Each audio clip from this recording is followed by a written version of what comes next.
Assalamualaikum warahmatullahi wabarakatuh. Saya Marwa Salatinisa, NIM 2209060032, Prodi S1 Ilmu Gizi Universitas Nahdlatul Ulama.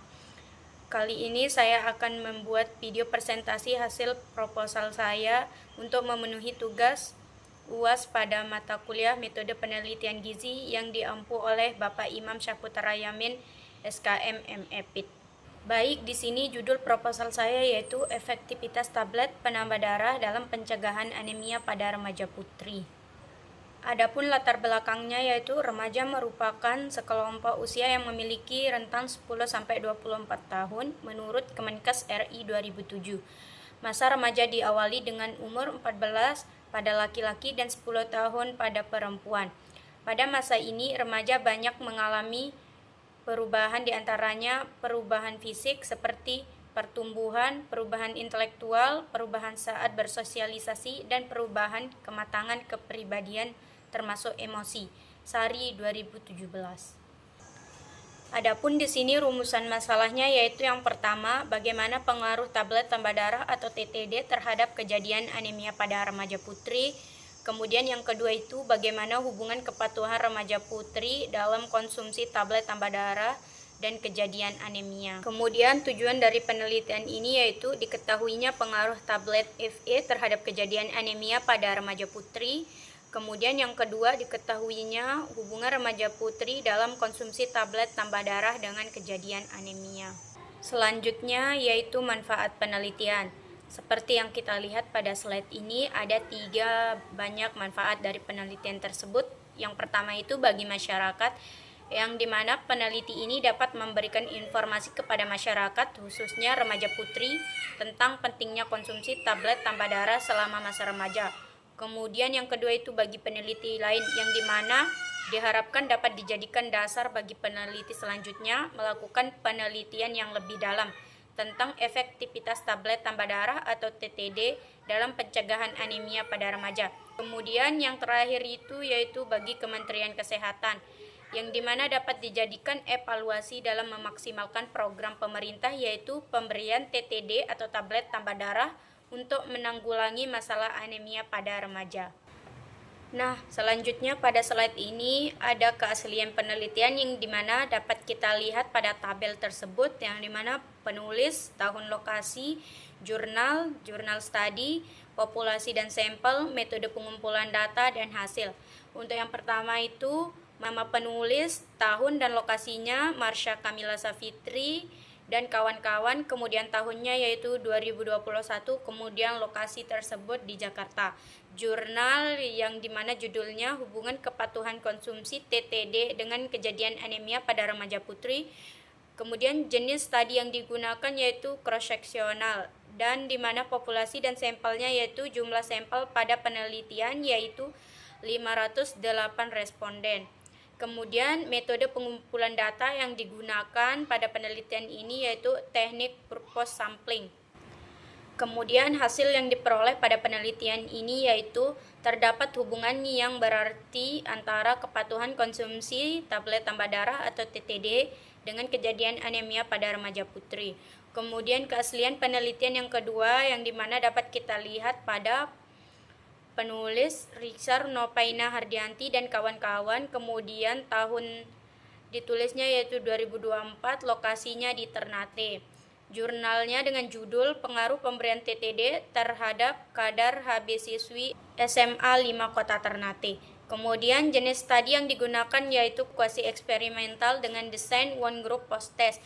Adapun populasi dan sampel pada penelitian ini yaitu siswi SMA 5 Kota Ternate 15-18 tahun dengan sampel sebanyak 106 siswi. Kemudian selanjutnya metode pengumpulan data yang digunakan pada penelitian ini yaitu lembar penjelasan surat persetujuan, kuesioner umum, kuesioner screening, dan alat pemeriksa hemoglobin atau HB. Kemudian hasil pada penelitian ini yaitu mengidentifikasi bahwa pemberian tablet tambah darah atau TTD efektif dalam meningkatkan kadar HB siswi. Kemudian selanjutnya itu yaitu tinjauan pustaka yang dimana ada 2. Yang pertama itu remaja putri, kemudian anemia pada remaja putri. Yang dimana remaja putri putri atau remaja ini adalah peralihan dari masa anak-anak menuju ke masa dewasa yang menandai adanya perubahan fisik dan psikososial. Pada masa remaja, pertumbuhan terjadi secara cepat. Pertumbuhan yang terjadi di antaranya meningkatkan emosional, mental, fisik, dan sosial. Kemudian selanjutnya yaitu anemia pada remaja, yang dimana anemia merupakan keadaan di mana kadar Hb dan hematokrit di dalam sel darah merah berkurang tidak dalam jumlah biasanya. Anemia defisiensi besi adalah permasalahan kesehatan global serius yang paling sering menyerang remaja putri. WHO memperkirakan terdapat 30% wanita berusia 15-49 tahun mengalami anemia. Selanjutnya pada slide ini ada kerangka teori yang dimana kerangka teori tersebut terdapat ada anemia, tingkat pengetahuan, status gizi, siklus menstruasi, kemudian ada juga konsumsi zat besi atau Fe, tingkat pendidikan, malabsorpsi zat besi, dan ada penyakit infeksi. Kemudian yang terakhir itu ada aktivitas fisik. Kemudian pada slide selanjutnya yaitu ada kerangka konsep, yang dimana kerangka konsep ini ada pemberian tablet Fe, kemudian sebelum kadar Hb dan diiringi dengan setelah kadar Hb. Nah, selanjutnya di sini ada desain penelitian yang dimana jenis penelitian ini merupakan pra-eksperimental, di mana bentuk desain yang dipakai adalah one group, pre-test, post-test untuk mengetahui efektivitas pemberian tablet Fe terhadap kadar Hb remaja putri. Di mana dalam rancangan ini dilakukan observasi pertama yaitu pre-test yang memungkinkan peneliti dapat menguji perubahan yang terjadi setelah adanya perlakuan R sama dengan O1 dikali O2. Keterangannya yaitu di sini O1 sama dengan pre-test atau kadar Hb awal, kemudian O2 sama dengan post-test atau kadar Hb1 bulan setelah pemberian tablet Fe. Kemudian X ini sama dengan perlakuannya. Kemudian penentuan populasi dan sampel, yang dimana populasi dalam penelitian ini yaitu semua siswi kelas 10 sampai 12 yang ada di MA Miftahul Iman NW Bundua. Kemudian sampelnya dalam penelitian ini adalah siswi yang ada di MA Miftahul Iman NW Bundua. Selanjutnya yaitu definisi operasional, yang dimana definisi operasional yang pertama yaitu tablet tambah darah atau TTD, suplemen zat besi yang diberikan secara oral untuk meningkatkan kadar Hb. Kemudian yang kedua itu kejadian anemia, yang dimana kadar Hb kurang dari 12 G per dl pada remaja putri berdasarkan hasil pemeriksaan darah. Kemudian yang ketiga yaitu remaja putri, yang dimana perempuan usia 12-18 tahun yang bersekolah di MA Miftahul Iman Bundua. Nah, kemudian pada slide selanjutnya di sini kita dapat melihat teknik pengumpulan data, yang dimana yang pertama itu data primer. Data tentang kadar Hb diperoleh berdasarkan hasil pengukuran kadar Hb sampel oleh tenaga petugas laboratorium RSUD Praya. Kemudian data tentang pemberian tablet Fe diperoleh melalui wawancara menggunakan kuesioner. Kemudian yang kedua itu data sekunder, yang dimana data sekunder ini dapat diperoleh meliputi gambaran tentang tempat penelitian yang meliputi letak geografis, keadaan demografis, kemudian diperoleh melalui penelusuran dokumen. Selanjutnya pada slide ini kita dapat melihat teknik analisis data, yang dimana ada dua. Yang pertama itu analisis univariat dan yang kedua ada analisis bivariat. Analisis univariat ini dilakukan untuk melihat distribusi frekuensi dari variabel independen yaitu efektivitas tablet tambah darah atau TTD dan variabel dependen yaitu anemia pada remaja.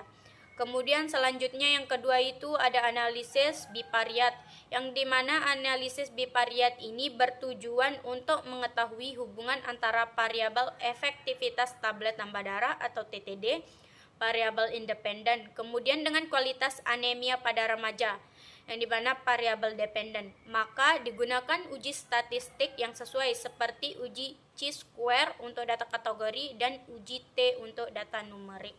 Selanjutnya pada slide ini ada tabel lini masa penelitian, yang dimana dapat kita lihat pada gambar tersebut. Yang pertama nomor, kegiatan, waktu pelaksanaan, durasi, kemudian keterangannya. Yang pertama nomor 1 itu yaitu persiapan penelitian.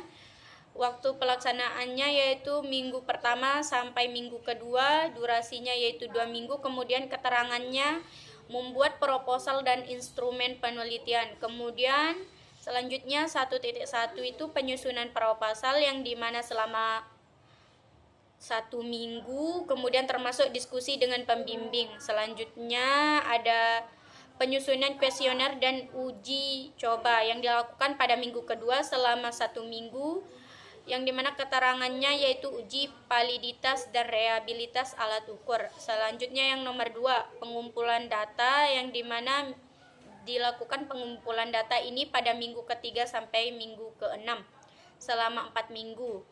Keterangannya yaitu wawancara siswi dan pengisian kuesioner, kemudian koordinasi dengan pihak sekolah yang dilakukan pada minggu ketiga selama 1 minggu untuk mendapatkan izin penelitian, dan kemudian pengumpulan data pada minggu ke-4 sampai minggu ke-6 dilakukan selama 3 minggu, kemudian melibatkan 50 sampai 70 siswi usia 12 sampai 18 tahun. Kemudian yang ketiga itu ada analisis data yang dimana dilakukan pada minggu ke-7 sampai minggu ke-8 selama 2 minggu, yang dimana keterangannya yaitu menginput data, analisis statistik, dan interpretasi hasil. Kemudian pengolahan data pada minggu ke-7 selama 1 minggu untuk menggunakan software seperti SPSS. Kemudian analisis dan interpretasi pada minggu ke-8 dilakukan selama 1 minggu untuk membuat kesimpulan awal. Kemudian yang keempat itu penyusunan laporan pada minggu 9 sampai ke-10 selama 2 minggu.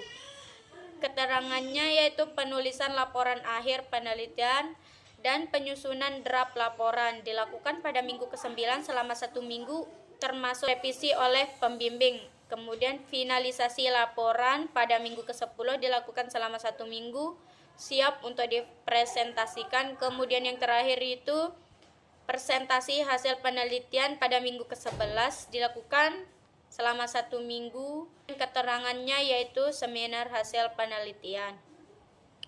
Mungkin hanya ini saja yang bisa saya presentasikan pada hasil penelitian saya. Sekian dan terima kasih. Mohon maaf apabila terdapat kekurangan dan masih banyak kesalahan. Wassalamualaikum warahmatullahi wabarakatuh.